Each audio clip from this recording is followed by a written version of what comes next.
Coming up on City Spotlight, we're on location again, this time in Arthur. And we'll first talk with the Mayor of Arthur, Rod Randall, and Arthur Chief of Police, Michael Goodman.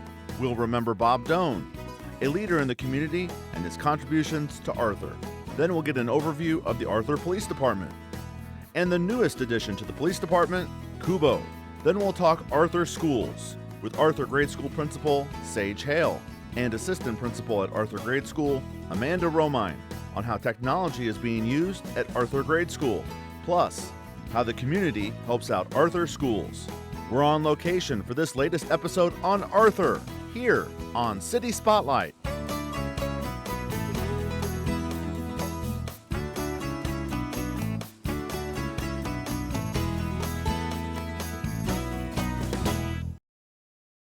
City Spotlight is supported by Consolidated Communications. CCI is honored to salute the cities and their leaders in the area, as well as providing TV, internet, and phone service to local homes and businesses. We live where we work and are proud to support the communities we serve. More information available at consolidated.com. And welcome to another edition of City Spotlight. As you can see, we are on location for this episode, a new episode here on Arthur, and we're taping here in this first segment at the Municipal Building here in Arthur, and we welcome to the program in this first segment, the Mayor of Arthur, Rod Randall. Good to see you again, Rod. Good to see you. Pleasure. And first-time guest on the program here, the Chief of Police here in Arthur, Michael Goodman. Michael, pleasure to meet you. Nice to meet you. Glad to be here in Arthur. And as I mentioned, Michael, you're our first-time guest here on City Spotlight. Before we talk to Mayor Randall here about some things, Michael, tell us a little bit about yourself, please. Well, Arthur is my hometown. That's the first thing I always like to tell people. I was born and raised here. Attended schools here, went away to college, got into law enforcement and kind of worked my way back home. I've been the chief here since 1997, so going on 22 years, and I've been with the department about 25 years. So I always find it interesting when we talk with someone here on City Spotlight that if this is their hometown that they're talking about, what is it like for you to be helping provide law enforcement for your hometown? Well, it's the ultimate thing for me because I grew up in a community that was very supportive of all the things that I did as a youth. And I was involved in not only school activities, but the scouting program and things like that, and learned how important service was. And so for me to be able to come home to my community and still be service-oriented to the citizens of this community is the ultimate thing for me. So, pleasure to have you on. Thank Sure. you for those comments. And we're going to talk quite a bit here about the Arthur Police Department in this episode. But I'm going to turn to Mayor Randall now here for a couple of questions. And Rod, we're taping here in the middle of February 2019. Can you give us a summary of how 2018 went in Arthur? I can. There have been a lot of good things and a few frustrating things, but something I always forgot to say was that I'm also a hometown boy. and that just reminded me in the last interview I forgot to mention that. Fantastic. We had some good things. The police department is one thing. We did establish a K-9 unit this year. Fantastic. Public Works, we've a little frustrated. We thought we'd have more projects going than actually did occur, but we're on track in 2019 to have those things like our sewer relining and some of our big projects we hope are going to happen in 2019. A little frustrated that it didn't happen earlier. Okay, very good. And we're going to talk about that K-9 unit. I think it's going to be our last point of this segment. Again, before we talk with Police Chief Goodman here about things going on in the police department, want to reflect here on a guest we had not too long ago on the program. First time we had Mayor Randall on, we had Bob Doan from the Arthur Area Economic Development Corporation on the program, and he was also a guest on the WEIU Arthur Our Story program. Bob obviously passed away at the very beginning of 2019, and as I was driving into Arthur today for this taping at the corner of Vine and Progress, I saw a sign up there at the top of the intersection in memory of Bob Doan. So Rod, for our viewers at home, can you tell us Bob Doan, what do people need to remember about Bob Doan and his contributions to the village of Arthur? Bob was a tireless worker for the benefit of Arthur and the surrounding area. He was a motivator. He inspired people to think a little bit outside the box. Definitely he will be missed. Bob taught, I think maybe his first teaching career started in Arthur, and he was my assistant football coach.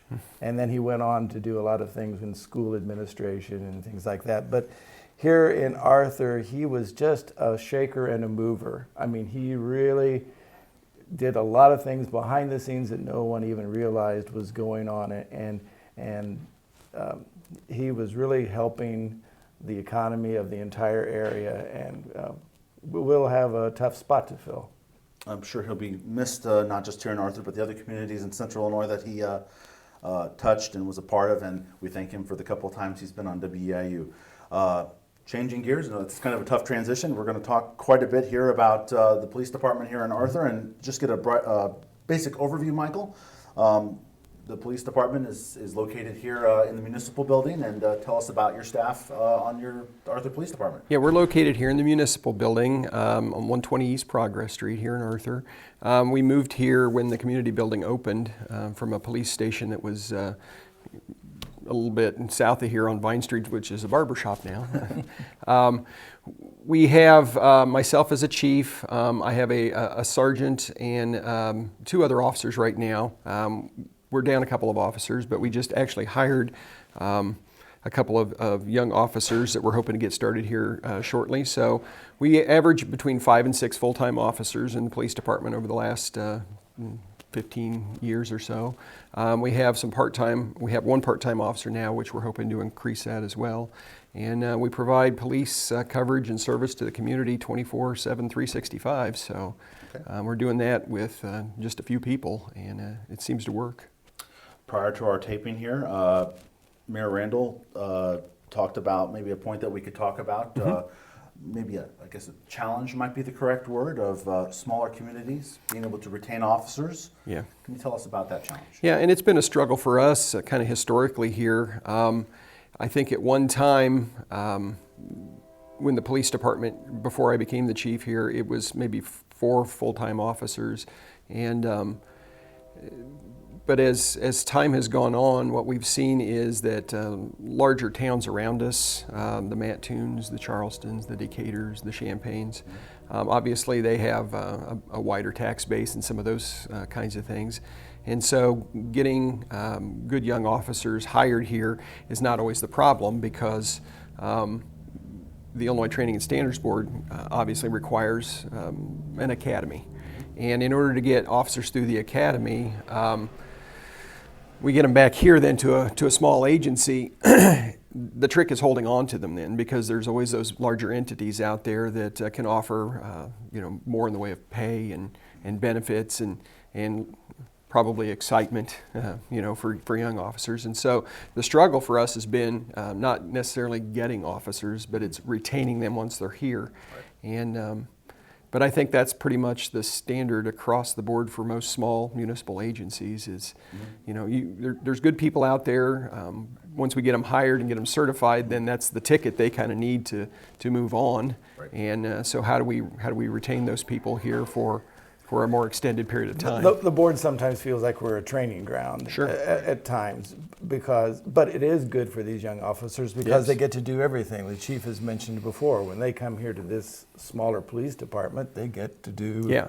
Unlike a larger agency where you're more specialized, in a small agency, if you get a call, you're the call taker as a police officer, but you're also the investigator. You may also be the crime scene tech and the detective that follows up on it, that tracks it through the court system. And so you get a more well-rounded look from start to finish in a small community, as opposed to a large agency where you may just take the call and hand it off to a detective or to somebody else and never know what the outcome is. So. Like we've talked about on this program in different communities of similar size to Arthur, many hats. Many hats. Even within one department. That's such as the correct. police department. That's correct. Very Everybody good. has to kind of get good at everything. So All right. I think you kind of answered my next question on moving forward and how things can be, you can take that. Let's focus on one particular day that is a very busy day here in Arthur, and that's the day of the fireworks during the Arthur Freedom Celebration, which there's an official date for folks at home. This year will be June 29th. that's right. And as folks know, not many fireworks in this area as big and large and beautiful as Arthur fireworks. Nearly roughly 100,000 or so, give or take, whatever the official number may be. A lot of vehicles. I've experienced it many times. And for you guys and all of Arthur, it's a very busy day, all that are involved with it. For the police department, focus on that aspect. You guys do, as we know, have some extra help that day. But can you, from a police department standpoint, tell us about the day and a little bit of the preparation that it takes to make that day go as smoothly as it can be? Yeah, I don't know if it's 100,000 people, but for a 6-man police department, it might as well be 1 million because it seems like a lot It's of a people. lot of folks. It's a lot of people. But I think it's a good day. It's a very busy day for us, obviously. When we pair not only the fireworks event, but like over the last couple of years, we have a parade that day as well. Yes. And it has grown tremendously over the last few years. I think there was over 100 and some entrants in the parade this past year. Had the Lincoln hearse and some of those I things. think it was 130. It was a huge parade. So obviously for 6 officers and a couple of part-time officers, that would be extremely overwhelming. So yes, we've reached out to both the Douglas and Moultrie County Sheriff's offices, and they always assist us with additional personnel. The Illinois State Police has been very helpful in the past several years, providing us additional assistance in the way of some manpower. And then this last year, as a member of ILEAS, which is our mutual aid system here in the state of Illinois for law enforcement, we were able to reach out to them.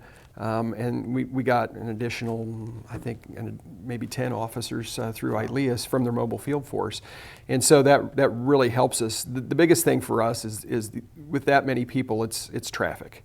Obviously, in a small community, where this event is, which is on the south end of our town in the park behind the high school, we have to put in a traffic plan, and we have to control certain directions that traffic flows, and we have to basically handle intersections and things like that. Otherwise, it would be gridlock by 5 o'clock in the afternoon, well in advance of the fireworks. So all those additional personnel are needed. We still have, obviously, we have call load too, calls for service and those kinds of things.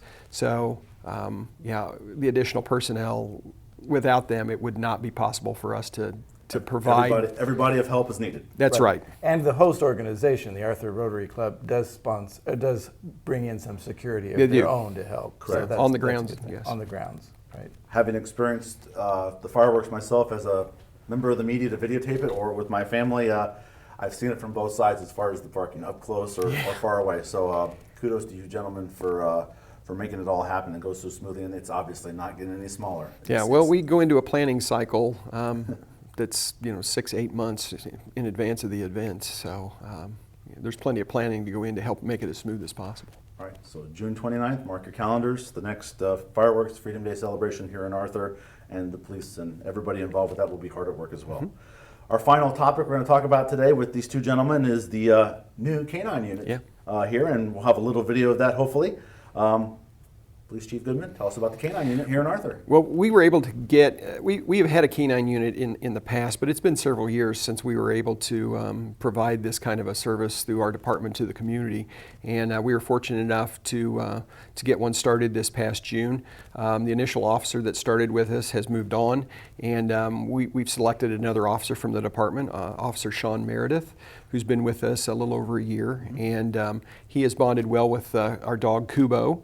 And in fact, they just came through their training, finished it up this last week. The dog had been through the training once, and so it was more about training the trainer, I think, the second time around. But they came through with flying colors, and we're excited to have him out there.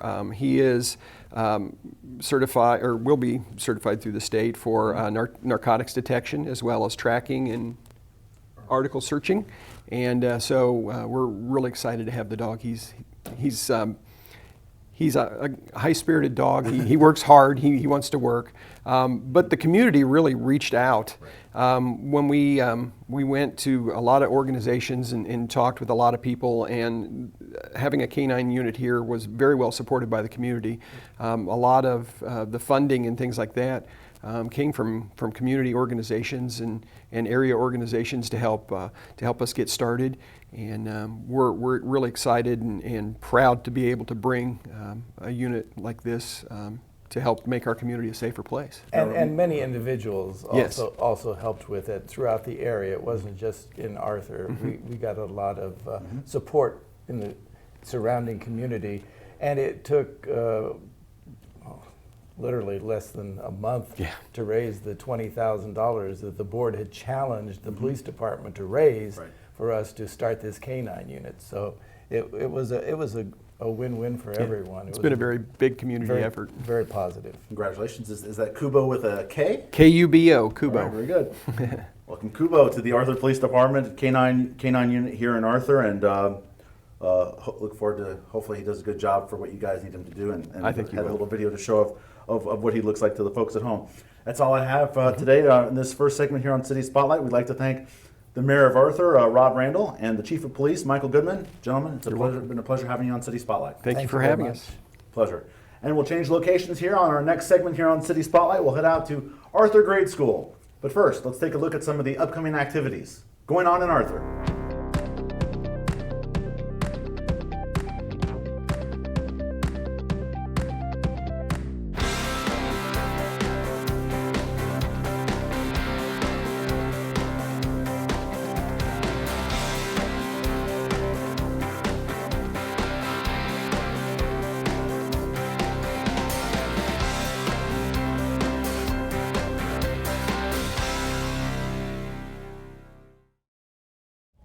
And we're back here on City Spotlight, this on-location episode on Arthur. As you can see, we've changed locations from the municipal building. We are now taping at Arthur Grade School, and we welcome two first-time guests to the program. We have Sage Hale. She's the principal of Arthur Grade School. Sage, welcome.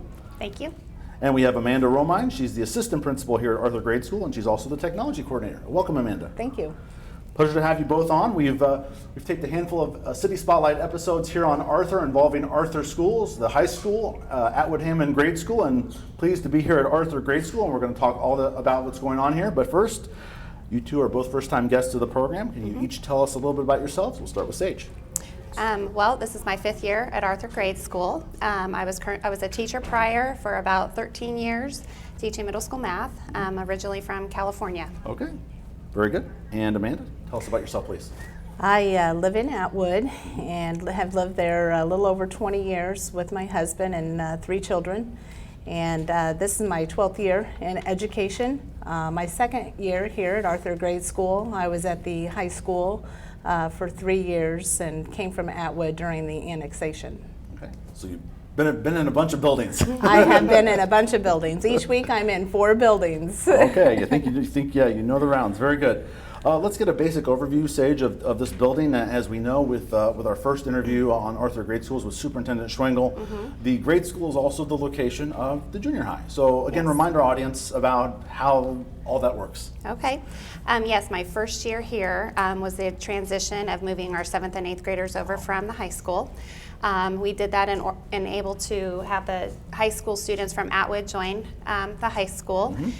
So we now have about 400 students in our building, preschool through 8th grade. It's been a great transition. We enjoy having the junior high kids over here, and it's very similar to the other buildings in our district. That your comment about when it started and when you started reminded me about a previous episode of City Spotlight where from the very start that educator was where there was a transition and a building and or physical change in the school district. You've seen it from all 5 years of that perspective. How has it gone from your eyes? It's gone really well. We have 2 other principals, and we work very well together. All coming on the same page with our curriculum, getting our teachers together. It's been a pretty good transition. Obviously, you have some times where you've got to, work together, finding that meeting point, but it has been working well for us. As I pulled up here, we had the option of taping in either wing, so we're technically taping this segment in the junior high wing, to be specific. Yes. And tell our audience at home what grades are taught here at Arthur Grade School. Preschool through 8th grade. Okay, very good. And Amanda, let's bring you into the conversation here. You also have the title of technology coordinator here. I do. Tell us about what technology is being used in this building. Well, we have approximately 200 Chromebooks here in our grade school. So those 200 Chromebooks, for every 2 students, we have a Chromebook available for the students to use in the classrooms. Teachers sign them out of Chromebook cards. So we have cards in each of the wings that teachers can sign out. We have a variety of online websites that we use for curriculum, for English, ELA, math. And we have an interactive science curriculum that we use Chromebooks for in the classroom. And right now, here in a 4th and 5th hour, we have a teacher using virtual reality. We have headsets here at the school, and so they'll be taking a virtual reality trip in their social studies class. May I ask where are they going on that virtual reality trip? I think they are visiting some sites of World War II. Okay, very exciting. It's hard not to find technology anywhere, let alone the schools now. We're seeing a lot of the digital platforms and the kids being, and from perspective as a principal, that infusion of technology, are the kids excited to use it? Are you excited to see it being used? Yes, I'm very excited. It really does help with the engagement and the motivation of the students, and the teachers really enjoy it too. And even if the teachers aren't as familiar, Mrs. Romine has been able to go into the classroom, and she actually will do a lesson with the kids, and it does help the classroom teachers become more comfortable if they've never used it before. Okay, let's before we talk about maybe flexible seating, I don't know if Sure. you had mentioned, tell us how many rough staff you have in the building? We have about 50 adults in our building, about 35 teachers, and then 15 or so support staff in our building. Great, excellent. And we'll talk about the great volunteer work you have in the community helping you out. Tell us a little bit about flexible seating, please. Yes, flexible seating sort of came from the notion of having center time in our classrooms. Pretty much all of our grade school teachers use center time, and this is a time where they do small group instruction, and they're able to do different rotations and provide different skills for the students, differentiation, and so on. And with that center time has come flexible seating. We've been able to get really creative on the ideas of flexible seating. Teachers have written grants. They've also reached out to the community. We've had one teacher even acquired some old booths from a restaurant here, a local restaurant here in town, and the students just love it. But it enables our students to choose where they sit in the class, and also it helps with the energy level. They might sit on an exercise ball, they might lay on a floor, they might stand at a table, but the whole time they're engaged in the activity at their center, and it really does help with that motivation and that engagement piece. Amanda, you say you pop in the rooms and you do a little bit of instruction with the technology. What have you seen from the flexible seating from your eyes? Well, I think the kids really like it because they have a choice when they walk into the classroom of where they want to sit or stand. So, giving the students that choice, I think starts the class period off greatly. Okay, very good. Before we started taping, Sage, you wanted to tell me about how you literally have volunteers in the building just about every day, and great to hear about community involvement with the schools. Obviously, schools are at the center of a community. Tell us about the volunteers you have in the building. Yeah, we have seen many benefits to short and long-term benefits to the involvement in the community and our parental support.